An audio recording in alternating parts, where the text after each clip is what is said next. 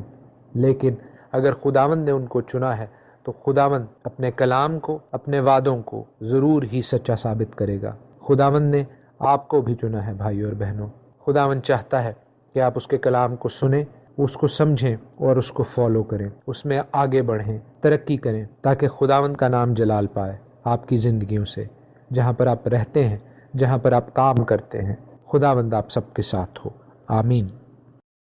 خداوند یسوع المسیح ہمارے منجی یشوع مشیح کے عظیم جلیل اور قدوس نام میں آپ کی سلامتی ہو۔ نبیوں کی کہانی پروگرام کے ساتھ ہارون خان آپ کی خدمت میں حاضر ہے۔ ہم سلاطین کی کتاب کو سیکھتے جا رہے ہیں، فرسٹ کنگز، راجوں کی کتاب کو، اور کل ہم نے فرسٹ چیپٹر شروع کیا۔ آج اس سلسلے میں سیکنڈ پارٹ ہے، اور ہم خداوند کے کلام سے سیکھتے جا رہے تھے جو مسکنسیپشنز، جو غلط فہمیاں کئی صدیوں سے ہمارے ذہنوں میں چلی آ رہی ہیں۔ کئی بہنوں اور بھائیوں نے کل اس بات کی گواہی دی کہ وہ ان کی زندگیوں سے کلیئر ہوئیں، اور ہم خداوند کو سارا جلال دیتے ہیں اس بات کے لیے۔ اسی طرح ہم خداوند کے کلام میں بڑھتے جائیں گے، اور آج بھی ہم خداوند کے کلام سے برکت پائیں گے۔ کل ہم نے دیکھا کہ کس طرح ناتن نبی جو ہے، نیتھن the prophet، وہ کس طرح آ کر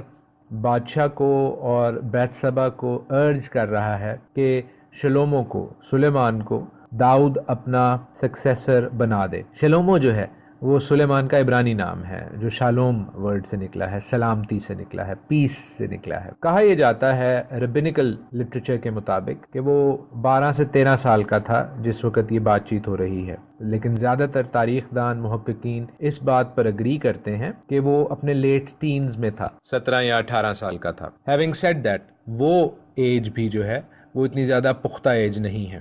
وہ داؤد کے جو بیٹے زندہ تھے ان میں سب سے چھوٹا تھا۔ جس طرح داؤد اور بیت سبا کی شادی ہوئی تھی، اس بات کو اس سوسائٹی نے، اس کلچر نے ایکسیپٹ نہیں کیا تھا۔ اس وجہ سے ہم دیکھتے ہیں کہ سلیمان کوئی پاپولر فگر نہیں تھا۔ تو ہم دیکھتے ہیں کہ ناتن جو ہے وہ اپنی پرسنالٹی کی پاور کو اور اپنے آفس کو، اس اتھارٹی کو، اس اختیار کو استعمال کر کے بیت شیبہ کو مجبور کرتا ہے کہ وہ اپنے خاوند داؤد کے پاس جائے اور اس کو انفارم کرے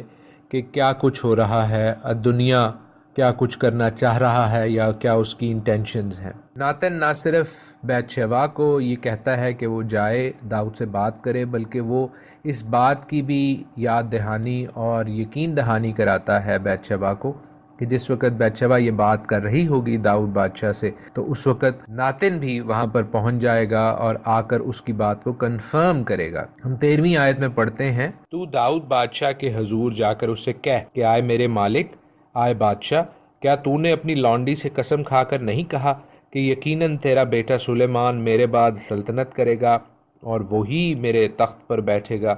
پس ادونیا کیوں بادشاہی کرتا ہے؟ اس موقع پر آپ میں سے بہت سے لوگ یہ سوال کر سکتے ہیں، اور میرے بہت سے اچھے اسٹوڈنٹس جو ہیں وہ مجھ سے پرسنلی ذاتی طور پر سوال کرتے بھی ہیں کہ کس موقع پر ہم کلام میں دیکھتے ہیں کہ سلیمان کے حوالے سے یہ وعدہ کیا گیا ہے کہ وہ بادشاہ بنایا جائے گا، اور اس کا جو آنسر ہے، اس کی جو سلوشن ہے، وہ تھوڑی سی فضی ہے۔ ہم دوسری سیموئیل کی کتاب اس کے 12ویں باب میں دیکھتے ہیں، 2 سیموئیل چیپٹر 12 24 and 25 ورس۔ پھر داؤد نے اپنی بیوی بیت سبا کو تسلی دی اور اس کے پاس گیا اور اس سے صحبت کی، اور اس کے ایک بیٹا ہوا، اور داؤد نے اس کا نام سلیمان رکھا، اور وہ خداوند کا پیارا ہوا۔ اور اس نے یعنی یہوہ نے ناتن نبی کی معرفت پیغام بھیجا، سو اس نے اس کا نام خداوند کی خاطر یدیدیا رکھا۔ ان آیات سے ہمیں تھوڑا سا آئیڈیا ہوتا ہے کہ سلیمان کا، شلومو کا ایک اسپیشل ڈیوائن سٹیٹس تھا، کیونکہ اسے خداوند نے ایک اسپیشل نام بخشا تھا۔ اور جو لوگ میرے ساتھ پہلے سے اسٹڈی کرتے آ رہے ہیں وہ اس حقیقت سے واقف ہیں، جو میں انہیں پہلے کئی دفعہ بتا چکا ہوں، کہ عبرانی میں نام کو شیم کہتے ہیں۔ شیم کے معنی صرف نام تک محدود نہیں رہتے، بلکہ یہ اختیار کو بھی ظاہر کرتا ہے۔ پھر ہم تھوڑی اور تحقیق اور تفتیش کریں تو 1 کرونیکلز 22:7-10 میں، پہلی تواریخ اس کے 22ویں باب 7 سے 10 آیت میں ہمیں کچھ اور کلوز ملتے ہیں۔ لکھا ہے وہاں پر کہ داؤد نے اپنے بیٹے سلیمان سے کہا، یہ تو خود میرے دل میں تھا کہ خداوند اپنے خدا کے نام کے لیے گھر بناؤں، لیکن خداوند کا کلام مجھے پہنچا کہ تو نے بہت خون ریزی کی ہے اور بڑی بڑی لڑائیاں لڑا ہے، سو تو میرے نام کے لیے گھر نہ بنانا، کیونکہ تو نے زمین پر میرے سامنے بہت خون بہایا ہے۔ دیکھ، تجھ سے ایک بیٹا ہوگا، وہ مرد صلحہ ہوگا، اور میں اسے چاروں طرف کے سب دشمنوں سے امن بخشوں گا، کیونکہ سلیمان اس کا نام ہوگا، اور میں اس کے ایام میں اسرائیل کو امن و امان بخشوں گا۔ وہی میرے نام کے لیے ایک گھر بنائے گا، وہ میرا بیٹا ہوگا، اور میں اس کا باپ ہوں گا، اور میں اسرائیل پر اس کی سلطنت کا تخت ابد تک قائم رکھوں گا۔ جب یہ میسج داؤد کے پاس آیا ہوگا تو ہم جانتے ہیں کہ وہ میسج لانے والا، وہ پیغام رساں جو ہے، وہ ناتن نبی کے سوا اور کوئی نہیں تھا۔ اس حوالے سے جب دنیا بادشاہی کے لیے اپنا کلیم سٹیک پر رکھتا ہے تو ہم دیکھتے ہیں کہ کس طرح ناتن نبی فوراً بیت سبا کو انوالو کرتا ہے، بادشاہ کو یہ خداوند کا وعدہ یاد دلاتا ہے کہ سلیمان نے بادشاہی کرنی ہے، آئے بادشاہ داؤد تیرے بعد۔ داؤد کی جو ہیلتھ سچویشن ہے، اس کی جو صحت یا خرابی صحت ہے،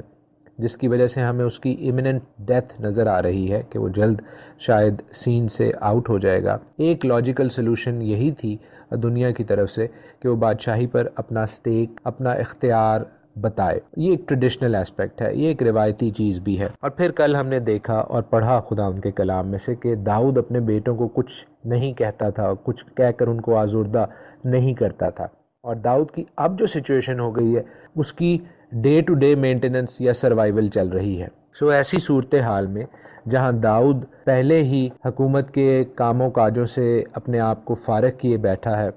ناتن کا چیزوں کو کنٹرول میں لینا خداوند کے وعدے اور خداوند کی مرضی کے بغیر نہیں تھا۔ اور کہتے ہیں کہ بیویاں اپنے شوہروں کو بہت اچھے طور پر جانتی ہیں۔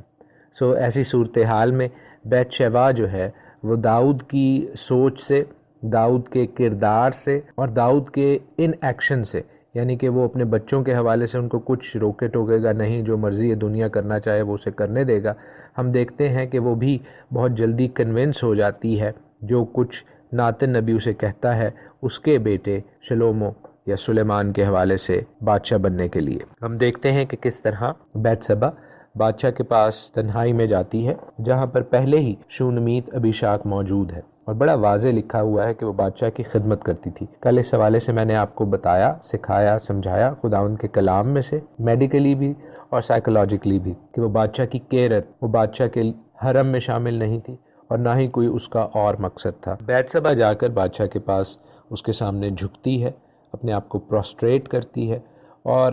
یہ اس زمانے کا کلچر ہے، یہ وہ پروٹوکول ہے جو ایک بادشاہ کا ہے، اگرچہ بیت سبا اس کی بیوی ہے، لیکن ہم دیکھتے ہیں کہ صرف وہی ایک تو اس کی خلوت میں اس کے پاس جا سکتی تھی، اس کی تنہائی میں اس کے پاس اس سے ملنے جا سکتی تھی، ناتن نہیں جا سکتا تھا، تبھی اس نے پہلے بیت سبا کو کہا کہ وہ جائے، اور جو اس نے جھک کر بادشاہ کو سجدہ کیا، دیٹ آلسو شوز، یہ چیز واضح طور پر بتاتا ہے کہ بادشاہ سمجھ گیا کہ بیتسبا کچھ مانگنا چاہ رہی ہے۔ تبھی بادشاہ اس سے کہتا ہے کہ بول تو کیا چاہتی ہے۔ ورس 17 جو ہے 17ویں آیت سے آگے ہم دیکھتے ہیں کہ بیتسبا جو ہے وہ بادشاہ کو وہ وعدہ یاد کراتی ہے کہ سلیمان نے نیا بادشاہ بننا ہے۔ بے شک جو ہم نے آیات کچھ دیر پہلے پڑھی ہیں فرسٹ کرونیکلز میں اور سیکنڈ سیمول میں، ان سے ہمیں یہ بات تو واضح ہو جاتی ہے کہ سلیمان نے بادشاہ بننا تھا اور داؤد اس چیز سے واقف تھا۔ لیکن جو الارمنگ نیوز وہ بتاتی ہے بادشاہ کو، وہ یہ ہے کہ ادونیہ نے اپنے آپ کو بادشاہ بننے کا اعلان کر دیا ہے، اور یہ بھی کہ اویاتر سردار کاہن اس کے پاس ہے، یوآب جو داؤد کا ملٹری کمانڈر تھا وہ بھی اس کے پاس جا چکا ہے، اور انہوں نے داؤد کے مرنے کا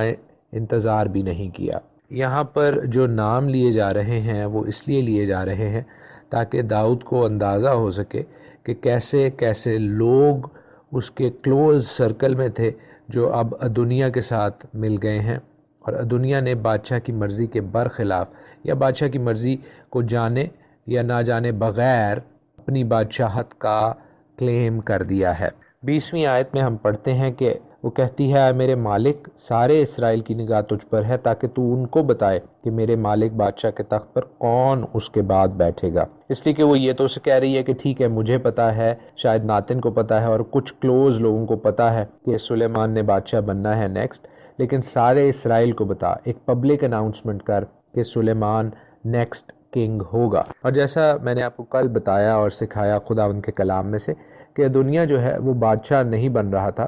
وہ صرف اپنا کلیم جتا رہا تھا۔ یہ ناتن کا خیال تھا کہ شاید اس نے بادشاہت کا اعلان کر دیا ہے اور بادشاہ داؤد سے بغاوت کا اعلان کر دیا ہے،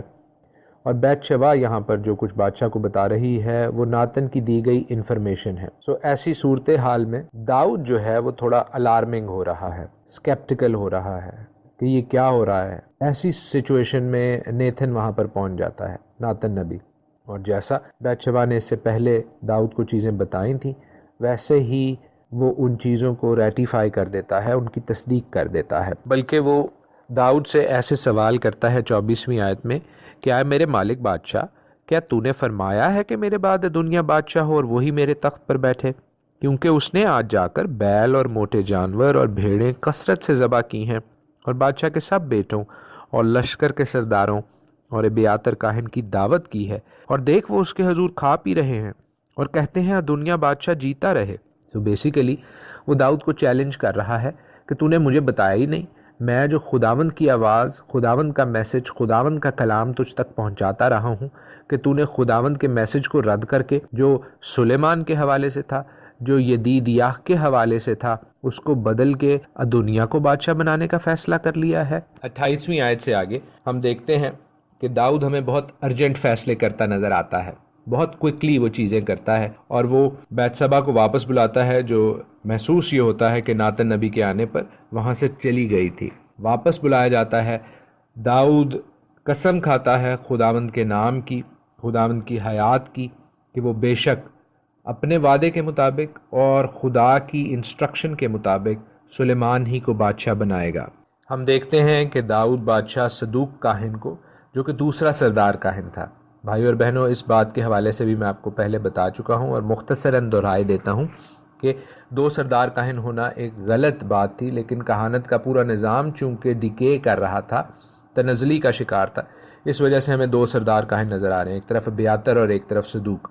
اگلے کچھ ابواب میں ہم دیکھیں گے کہ سلیمان اس چیز کو ٹھیک کرنے کی کوشش کرے گا، لیکن ہم یہاں پر ہارون کے جو بیٹے باقی رہ گئے تھے، اتمار اور الیعزر، ان دونوں کی لینیج سے سردار کاہن دیکھ رہے ہیں، اور وہ صرف ایک گھرانے سے ہونے چاہیے تھے۔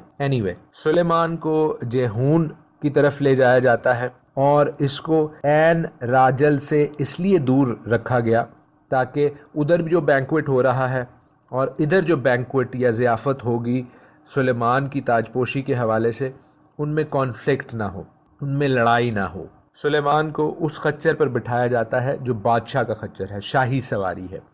ادونیہ نے بے شک اپنے لیے رتھ بنایا، 50 باڈی گارڈ بنائے جو اس کے سامنے راستہ کلیئر کرتے تھے جب اس نے وہ شاندار واک یا مارچ کی